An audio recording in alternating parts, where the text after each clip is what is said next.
Hey guys, and welcome back to this channel. In this video, I'll be showing you guys how you can enable the Discord. I can't really impersonate that sound on Discord when you start the app. So you're just going to select the logo 15 times. So 1, 2, 3, 4, 5, 6, 7, 8, 9, 10, 11, 12, 13, 14, 15.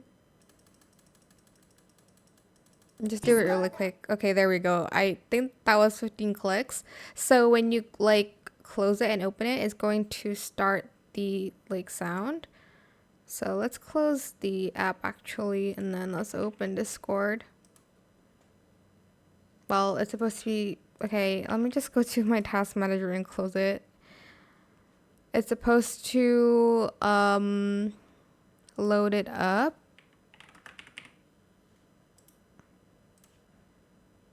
With that noise, with that sound, I guess.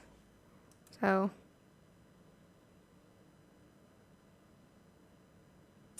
there we go. So cute. I actually really like it. If you don't want it, you can just click it around 15 times. I actually don't know how many times you have to do that.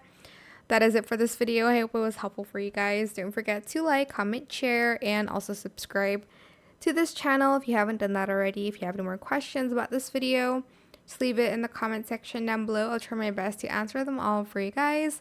And if you found this video helpful, please click the thanks button as well. That is it. Thank you so much for watching. Bye.